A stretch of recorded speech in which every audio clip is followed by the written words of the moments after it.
विद्यार्थी मित्रांनो, मागील व्हिडिओमध्ये आपण इंग्रजी विषयाची जी क्वेश्चन बँक आहे ती क्वेश्चन बँक आपण सॉल्व करून घेतलेली आहे। तर मित्रांनो, त्या मागील व्हिडिओमध्ये आपण जे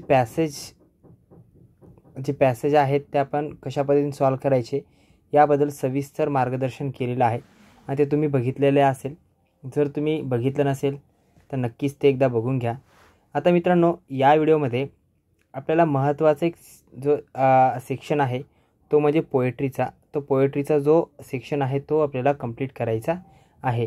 तर मित्रांनो, इंग्लिश ॲक्टिव्हिटी सेट नंबर 1 इथं आपल्याला दिलेला आहे आणि हा सेक्शन नंबर 3 हा पोएट्रीचा आहे। आता याच्यामध्ये जो आहे तो आपल्याला 10 मार्कासाठी आहे। तर मित्रांनो, पहिला क्वेश्चन नंबर 3A जो आहे तो आपल्याला 5 मार्कासाठी हा एक एक्स्ट्रॅक्ट दिलेला आहे, म्हणजे एक आपल्याला कविता पोएम आपल्याला दिलेली आहे। ती पोएम आणि त्या पोएमवरच्या ॲक्टिव्हिट्या कशा सॉल्व करायच्यात याबद्दल आपण सविस्तर जाणून घेणार आहोत।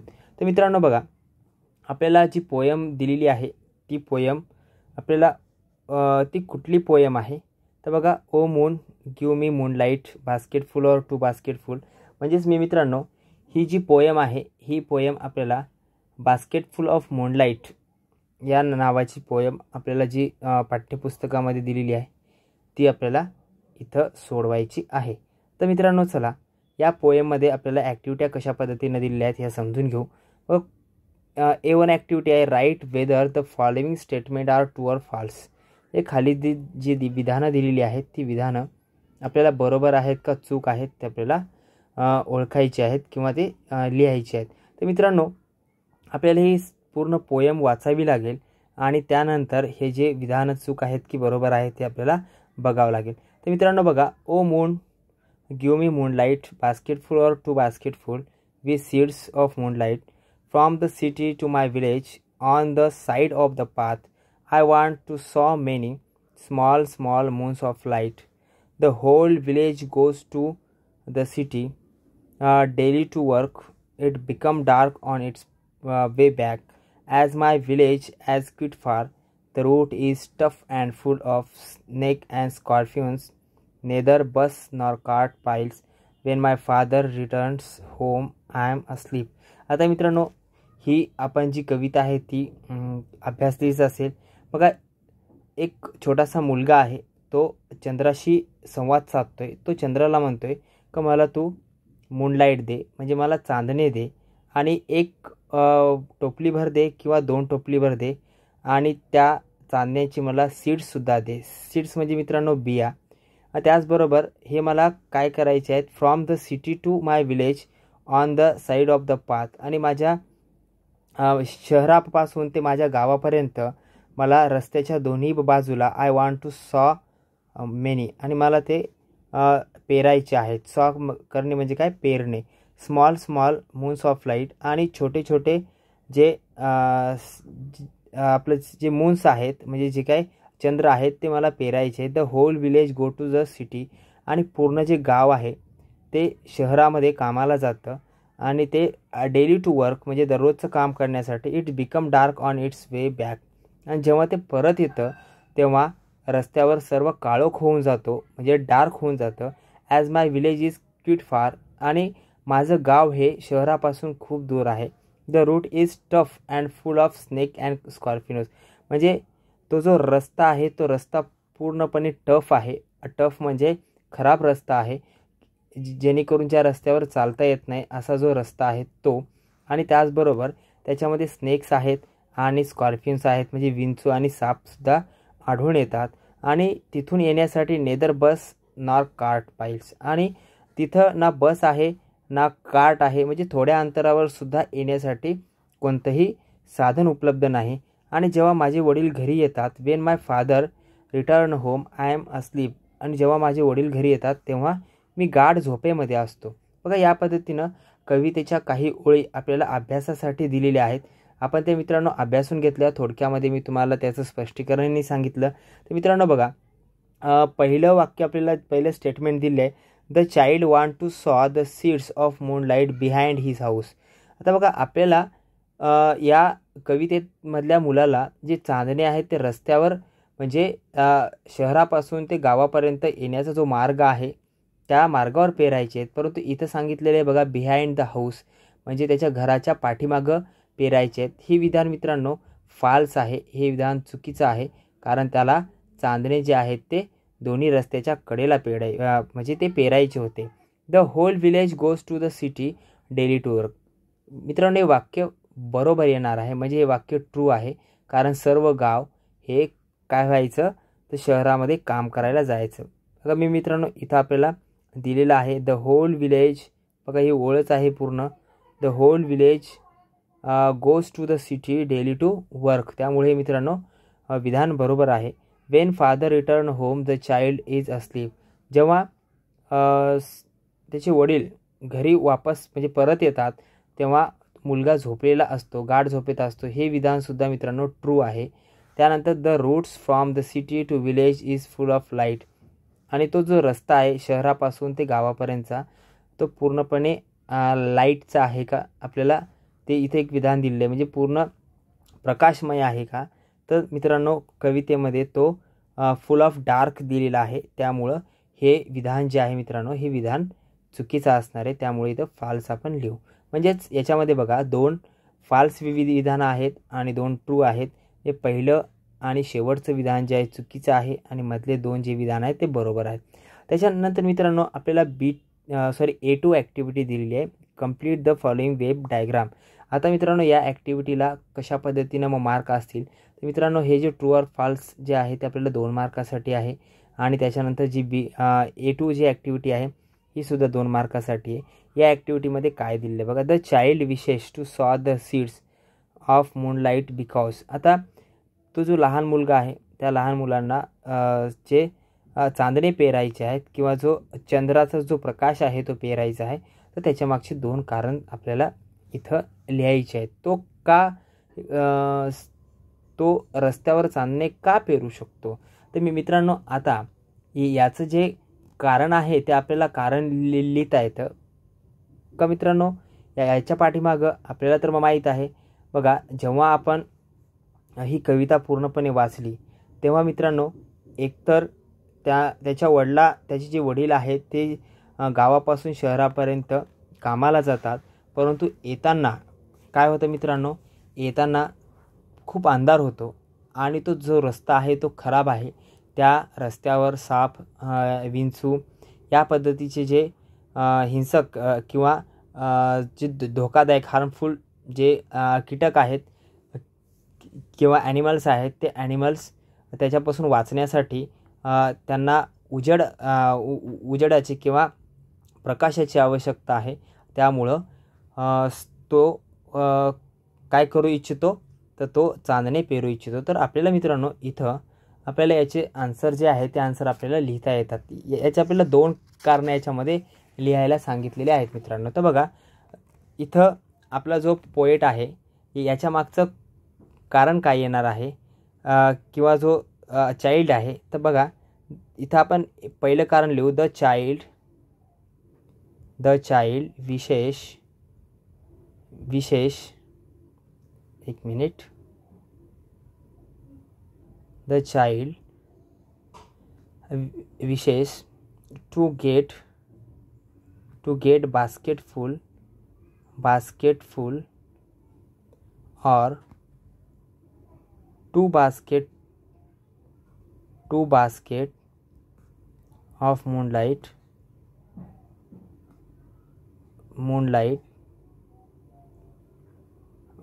from the moon so that he can saw the seeds of moons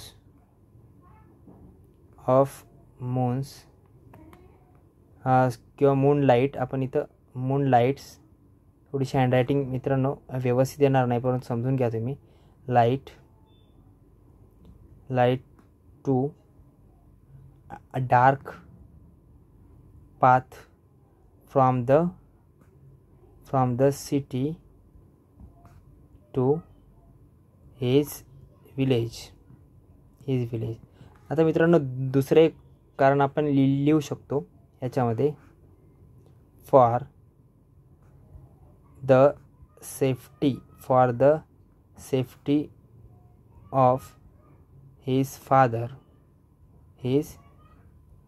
father and villagers whose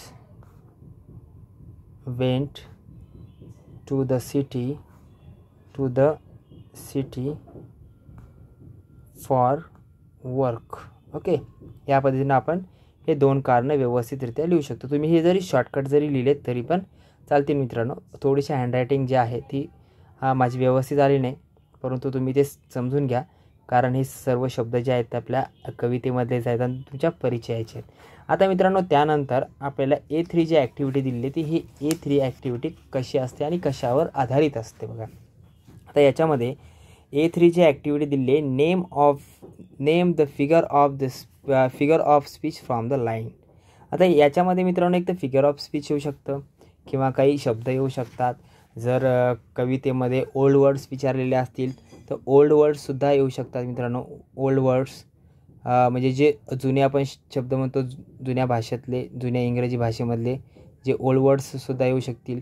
किंवा याच्यामध्ये तुम्हाला रायमिंग वर्ड्ससुद्धा विचारल्या जाऊ शकतात मित्रांनो. जे रायमिंग वर्ड्स असतात ते सुद्धा आपल्याला याच्यामध्ये लिहायचे असतात. आता बघा इथं फिगर ऑफ स्पीच दिलेलं आहे. आता फिगर ऑफ स्पीचमध्ये बघा, O moon give me moonlight. आता बघा इथं जर बघितलं या वाक्याचा या ओळीमध्ये आपल्याला तो मुलगा चंद्राकडून त्याचे जे चंद्राचा प्रकाश मागतोय आणि ही गोष्ट मित्रांनो अशक्य आहे. म्हणजे इथं मित्रांनो ज्या शक्य गोष्टी म्हणजे ज्या अशक्य गोष्टी ज्या ओळीमध्ये वर्णन केलेल्या असतात तिथे मित्रांनो एक ॲलिट्रेशन अलंकार होतो. ॲलिट्रेशन अलंकार होत असतो. किंवा मग मित्रांनो याच्यामध्ये आणखीनही एक अलंकार होईल. तर मित्रांनो बघा इथं ओ मून हा चंद्राला उद्देशून बोललेला आहे. तर इथं मित्रांनो ॲफॉस्ट्रॉफी हा अलंकारसुद्धा आपल्याला याच्यामध्ये सांगता येतो. म्हणजे दोन्हीपैकी एका अलंकाराचं जरी आपण नाव लिहिलं तरी पण आपल्याला 1 मार्क याच्यामध्ये मिळू शकतो. तर मित्रांनो आता पुढील आपण क्वेश्चन बघू. ॲप्रिसिएशनचा क्वेश्चन आहे. ॲप्रिसिएशनचा क्वेश्चन विद्यार्थी मित्रांनो अतिशय सोपा असतो आणि तो क्वेश्चन आपल्याला कशा पद्धतीनं सॉल्व करायचा आहे यावर आपण जाणून घेऊया. आता बघा याच्यामध्ये एक कविता दिलेली आहे आपल्याला, stopping by woods on a snowy evening. आता ही जी कविता आहे या कवितेवर आपल्याला ॲप्रिसिएशन जे आहे ते आपल्याला करायचं आहे. आता बघा ॲप्रिसिएशन करताना कोणत्या गोष्टी लक्षात ठेवायच्या आहेत ते आपल्याला बघावं लागेल. तर बघा ॲप्रिसिएशन जेव्हा आपण करत असतो तेव्हा ही पूर्ण आपल्याला शक्यतो कविता वाचायची गरज नसते, परंतु जर तुमचा या कवितेचा जर अभ्यास झालेला नसेल तर एकदा कविता वाचून घ्यायला काही हरकत नाही. जसं की आपल्याला कवितेची थीम वगैरे विचारल्या जाते, त्याचबरोबर त्याच्यामध्ये फिगर ऑफ स्पीच कुठले असतील ते आपल्याला विचारल्या जातं. तर या पद्धतीनं जर आलं तर आपल्याला याचं ॲप्रिसिएशन लिहिता आलं पाहिजे. त्यासाठी कविता आपल्याला वाचून घेणं गरजेचं आहे. किंवा जर आपण सुरुवातीपासून जर त्याचा अभ्यास केला तर मित्रांनो आपल्याला परीक्षेमध्ये यावरील हे जे क्वेश्चन आहे ते सॉल्व करण्यासाठी खूप कमी वेळ लागतो. आता बघा पहिल्या याच्यामध्ये ॲप्रिसिएशनमध्ये काय काय दिले. इथं पहिल्यांदा बघा टायटल म्हणजेच काय कवितेचे शीर्षक लिहायचे आहेत आणि त्याच्यानंतर नेम ऑफ द पोएट, ही कविता कोणी लिहिलेली आहे त्या कवीचं नाव लिहायचं आहे. त्याच्यानंतर राईम स्कीम मित्रांनो, त्यानंतर मित्रांनो फिगर ऑफ स्पीच आपल्याला त्याच्यातलं काढायचं आहे. कोणतंही एक आपल्याला एक लिहून काढायचं जे आपल्याला माहीत असेल ते. आणि त्याच्यानंतर थीम आणि त्याला आपण सेंटर ऑफ आयडिया आपण या पद्धतीनं म्हणूया. आता बघा याच्यामध्ये आपल्याला एकाएकाने जो क्वेश्चन आहे तो घ्यायचा. आता टायटल मित्रांनो आपल्याला इकडे तिकडे शोधायची गरज नाही, किंवा हे आपल्याला इथं कवितेच्या वरतीच आपल्याला हेडलाईनमध्ये दिलेलं असतं. मग आपल्याला जे टायटल आहे स्टॉपिंग बाय वुड्स, मी इथं लिहून देतो बघा तुम्हाला समोर, तुम्ही व्यवस्थित वहीमध्ये लिहून घ्या. Stopping by woods on a snowy snowy evening. Okay, माझ्या हँडरायटिंग थोडीशी व्यवस्थित येणार नाही. त्याच्यानंतर नेम ऑफ द पोएट. बघा नेम ऑफ द पोएट इथं खालीच दिलेलं असतं. हे नेम ऑफ द पोएट, फक्त याचे स्पेलिंग जे आहेत मित्रांनो हे आपल्याला वरती बघूनच लिहायचं आहे व्यवस्थित. स्पेलिंग जे आहे त्या स्पेलिंग व्यवस्थित लिहा. बघा इथं रॉबर्ट फ्रॉस्ट नावाचा एक कवी आहे, ते कवीने लिहिले. आता राईम स्कीम कशी काढायची हे सर्वात महत्त्वाचं आहे.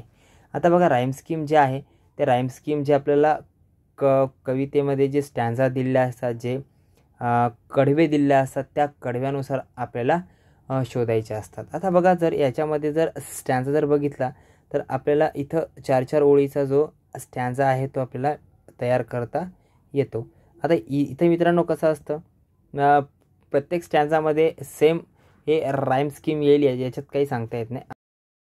त्यातून राईम स्कीम कशी करायची हे सुद्धा आपल्याला समजून घ्यायचं आहे. तर बघा आता इथं मी तुम्हाला थोडंसं झूम करून दाखवतो. बघा इथं या पहिल्या 4 ओळीमधले शेवटचे शब्द काढायचे आहेत. आता इथं जर आपण बघितलं मित्रांनो, इथं नो, त्याच्यानंतर दो, त्यानंतर हेअर आणि स्नो. आता इथं जर आपण पहिल्या याच्यामध्ये जर बघितलं तर मित्रांनो इथं नो, दो आणि स्नो या तिघाचे उच्चार शेवटी सेम आहेत. एंडिंगला कसे आहेत त्याचं सेम आहे. मग हे मित्रांनो रायमिंग वर्ड झाले 3. ओके, आता इथं जो सुरुवातीचा जो शब्द येईल मित्रांनो त्याला ए द्यायचा आहे. आपण जे राईम स्कीम आहे ते ABCD अशा आपण त्याच्यामध्ये अल्फाबेट्स यूज करतो. आता इथं ए आहे मित्रांनो. आता जर या नोचा जर खाली जर राईम स्कीम असेल तर मित्रांनो त्यालासुद्धा एच नाव द्यायचं आहे, म्हणजे एच द्यायचं आहे. आणि त्यानंतर जर त्याचा पुन्हा जर असेल तर ठीक आहे, नसेल तर याच्या पुढचा जो अल्फाबेट्स आहे तो बी आहे, तो आपल्याला बी द्यायचा आहे. कारण आता बघा हेअर, तर दो आणि हेअर हे जे आहेत हे कसे आहेत मित्रांनो, हे रायमिंग वर्ड्स नाहीत, त्यामुळे इथं आपण बी देणार. त्यानंतर मित्रांनो स्नो. आता बघा नो, दो आणि स्नो हे तीनही रायमिंग वर्ड्स आहेत, त्यामुळे इथं पुन्हा आपल्याला ए द्यावं लागेल. म्हणजे जर आपण पहिला स्टॅन्झा जर बघितला तर याच्यामध्ये A अशी राईम स्कीम येईल. त्यानंतर आपण दुसरं बघू मित्रांनो, क्वीर, त्याच्यानंतर नियर, त्यानंतर इयर. आता क्विअर, नियर आणि एअर हे जे 3 शब्द आहेत हे 3 शब्द कसे रायमिंग वर्ड्स आहेत, म्हणजे ए आणि इथं ए हा फक्त वेगळा आहे, म्हणजे याला आपल्याला बी द्यावं लागेल. म्हणजेच आपला दुसऱ्या स्टॅन्झामधला A अशी रायमिंग स्कीम येईल. त्यानंतर बघा तिसऱ्या स्टॅन्झामध्ये शेक, मिस्टेक, त्याच्यानंतर फ्लेक. आता इथंसुद्धा हे 3 शब्द कसे आहेत राईममध्ये आहेत, म्हणजेच इथं ए सुरुवातीला, त्यानंतर इथंसुद्धा ए, हा स्वीप फक्त वेगळा आहे त्यामुळे याला बी आणि याला मित्रांनो सी. म्हणजे या तिसऱ्या पण स्टॅन्झामध्ये A या पद्धतीची आपल्या राईम स्कीम जे काढतात. आता जर आपण पुढच्या याच्यामध्ये चौथ्या याच्यामध्ये बघा मित्रांनो, तर डीप, कीप, स्लीप हे 4ही रायमिंग वर्ड्स आहेत. म्हणजे इथं जर सुरुवातीला ए दिलं तर याला ए आपल्याला द्यावं लागेल. म्हणजेच आता बघा इथं जी राईम स्कीम झाली ए म्हणजे 4ही ठिकाणी काय आलेले ए. म्हणजे आपल्याला आन्सर लिहिताना आपल्याला राईम स्कीम कशी लिहायची मित्रांनो, in the first 3 stanzas, in the first 3 stanzas A and last stanzas. Sorry, in the last stanzas लिहू. In the last stanzas. Stanza A. Okay, या पद्धतीने आपला आन्सर येणार आहे. आता याच्यामध्ये आपल्याला या कवितेमध्ये फिगर ऑफ स्पीच शोधायची आहे. तर मित्रांनो आता फिगर ऑफ स्पीच आपण वरतीच एक घेतलेलं आहे, त्याचं जे उदाहरण आहे ते मित्रांनो याच्यामध्ये मी तुम्हाला ज्या फिगर ऑफ स्पीच आहेत त्याची तुम्हाला इथं नाव लिहून देतो. बघा पहिली येईल मित्रांनो याच्यामध्ये इन्व्हर्जन आणि दुसरी येईल मित्रांनो ॲलिट्रेशन. आता हे उदाहरण मी तुम्हाला ॲलिट्रेशन समजावून सांगितलेलं आहे. आता तुम्ही त्याच्यावरून एखादं वाक्य जे आहे ते याच्यात मित्रांनो शोधू शकता. आता theme and central idea 2 or 3 लाईनमध्ये आपल्याला करायचं आहे. आता मित्रांनो जी काही कविता आहे ही कविता आपल्याला पूर्णपणे वाचावी लागेल आणि त्याच्यानंतर त्याच्यानुसार आपल्याला याची जी थीम आहे ते आपल्याला लिहून काढावे लागेल. आता मित्रांनो, stopping by woods on a snowy evening या कवितेमध्ये काय काय सांगितलेलं आहे मी तुम्हाला इथे लिहून देतो. त्याची जी थीम आहे ती थीम तुम्ही अशी जर म्हणजे पाठांतर करा किंवा लक्षात ठेवा. तर बघा, याचं जे आन्सर आहे ते आन्सर आपल्याला कशा पद्धतीने आपण लिहिणार आहोत. The theme of the poem is that a traveler on horseback stops by a little forest on a winter evening. The little forest in the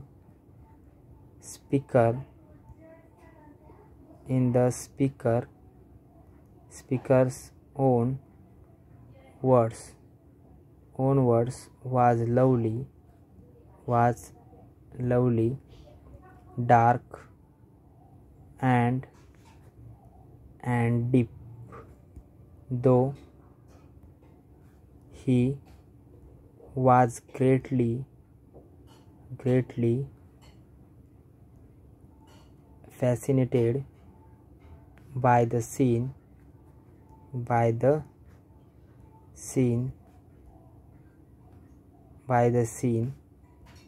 The call of duty urges him to move on. Okay मित्रांनो, या पद्धतीनं तुम्ही जी theme आहे ती लिहू शकता. आता मित्रांनो, या थीममध्ये काय सांगितलेलं आहे, जेव्हा आपण आपल्या कामावर किंवा आपल्या ड्युटीवर आपल्या कर्तृत्वावर असतो तर तेव्हा आपल्या जीवनामध्ये काही अशा मोहक गोष्टी येऊ शकतात ज्यामुळं आपण आपलं काम, कर्तृत्व आपण तिथं थांबवू शकतो. परंतु तसं न करता आपली जी ड्युटी आहे ती चोखपणे आपल्याला म्हणजे पूर्ण करणं गरजेचं आहे. आपलं कर्तव्य आपल्याला पार पाडणं गरजेचं आहे. या पद्धतीने या कवितेची थीम आहे. आणि ही या कवितेमधून आपल्याला एक ट्रॅव्हलर आहे जो की हॉर्सवर आलेला आहे. तो जेव्हा जर्नी करतो तेव्हा त्याच्या जर्नीमध्ये अशा बऱ्याचशा मोहक गोष्टी येतात ज्या की त्याला आडू पाहतात. परंतु एकदा व्यक्तीनं जर ठाम निश्चय केलेला असेल, निर्धार केलेला असेल तर त्याला कुठल्याही गोष्टी अडवणार नाहीत. या पद्धतीची थीम आपल्याला या कवितेमध्ये दिलेली आहे. ती सहज आणि सोप्या भाषेमध्ये आपल्याला लिहून काढता येते. तर मित्रांनो, चला आता बघा, पुढं आपल्याला सेट नंबर 2 दिलेला आहे. तर मित्रांनो, आता तुम्हाला मी अपेक्षा करतो का वरील पद्धतीनं आपल्याला हे जे पोएट्रीचा जो सेक्शन आहे तो कसा सोडवायचा हे तुम्हाला समजलं पाहिजे. आपण थोडंसं एकदा ओव्हरलुक करून घेऊ आणि बाकीच्या ज्या ॲक्टिव्हिटी आहेत तुम्हाला सॉल्व करायच्या आहेत. बघा, याच्यामध्ये मॅच द फॉलोइंग दिलेलं आहे आपल्याला इकडं, आणि या बाजूनी काही आपल्याला म्हणजे ऑप्शन दिले आहेत ते आपल्याला जोड्या लावायच्या आहेत आणि या जोड्या याच्यामधून आपल्याला शोधायच्या आहेत. तर मित्रांनो बघा, ह्या ॲक्टिव्हिट्या तुम्ही नक्कीच सॉल्व करशाल हे मला चांगल्या पद्धतीनं माहीत आहे. आता इथं मित्रांनो ॲप्रिसिएशनसाठी द ट्विन हे पोएम दिली आहे. या पोएमनुसार सुद्धा आपल्याला त्याचं title, name of the poet, rhyme scheme, figure of speech या पद्धतीने तुम्हाला लिहायचं आहे. आता त्यानंतर मित्रांनो पुढचा जो भाग आहे तो पुढचा भाग इंग्लिश ॲक्टिव्हिटी सेट हा जो भाग आहे हा आपण पुढील व्हिडिओमध्ये नक्की अभ्यासूया. आणि तोपर्यंत मित्रांनो तुम्ही अभ्यास करा, कारण परीक्षा जवळ आलेली आहे. तुमचा अभ्यास परिपूर्ण झाला पाहिजे. आपले चॅनल तर तुम्हाला अभ्यास करण्यामध्ये मदत करतच आहेत. तरी मित्रांनो, तुम्ही या चॅनलवर नवीन असाल तर चॅनलला सबस्क्राईब करायला विसरू नका. आणि हो, तुम्ही हे व्हिडिओ सर्व तुमच्या मित्रांपर्यंत पोहोचवण्यासाठी नक्कीच विसरणार नाही याची मला खात्री आहे. धन्यवाद मित्रांनो.